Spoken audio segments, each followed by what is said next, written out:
संतोष देशमुख हत्या प्रकरणातल्या आरोपींना जेलमध्ये व्हीआयपी ट्रीटमेंट मिळते. सुरेश धस यांचा गंभीर आरोप. मटण पुरवल्याचे पुरावे असल्याचा दावा. मदत केलेल्या पोलिसांना बडतर्फ करण्याची मागणी.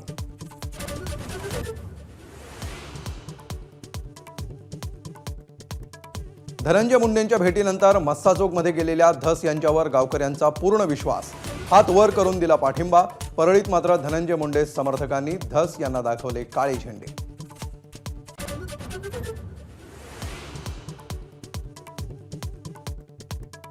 पोलीस यंत्रणेच्या चुकांमुळे संतोष देशमुखांची हत्या. धनंजय देशमुखांचा गंभीर आरोप.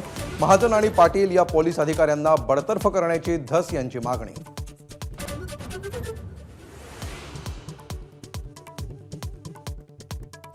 नाशिकमध्ये धार्मिक स्थळं हटवण्याचा वाद. आंदोलन 7 दिवसांसाठी स्थगित. लोकप्रतिनिधी आणि पोलिसांच्या बैठकीत निर्णय. प्रकरण न्यायप्रविष्ट. 3 तारखेच्या सुनावणीनंतर हिंदुत्ववादी संघटना पुढची भूमिका मांडणार.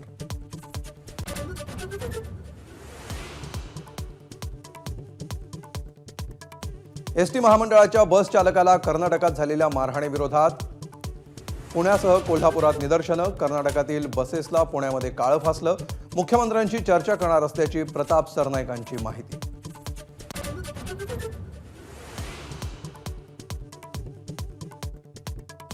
शरद पवार भटकती आत्मा होते तर मग पंतप्रधान कार्यालयानं काल मोदींच्या बाजूला कसं बसवलं? संजय राऊतांचा सवाल.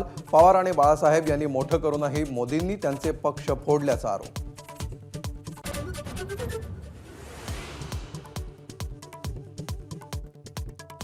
अमित शहा पुणे दौऱ्यावर. नाशिक आणि रायगडच्या पालकमंत्रीपदाच्या तिढ्यासंदर्भात तिन्ही नेते शहांसोबत चर्चा करणार असल्याची सूत्रांची माहिती.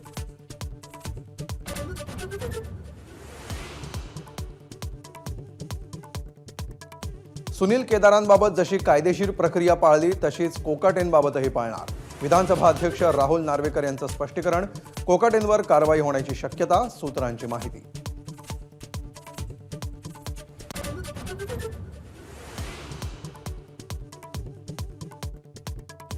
काँग्रेसनं निरीक्षक पदावरून डावलल्यानंतर रवींद्र धंगेकरांचं स्टेटस चर्चेत. एकनाथ शिंदेंची भेट घेतल्यानंतर ठेवलंय गळ्यात भगवा घातलेल्या फोटोचं स्टेटस.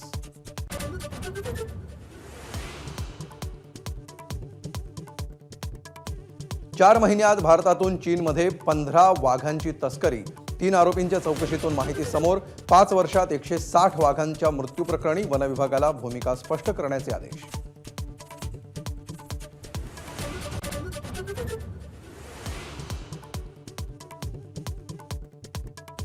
शिवराज सिंग चौहान यांना विमानामध्ये मोडकी खुर्ची मिळाल्यामुळे एअर इंडियावर संताप. प्रवाशांची फसवणूक नाही का? चौहान यांचा सवाल. एअर इंडियाकडून खेद व्यक्त करत सखोल चौकशीचे आदेश.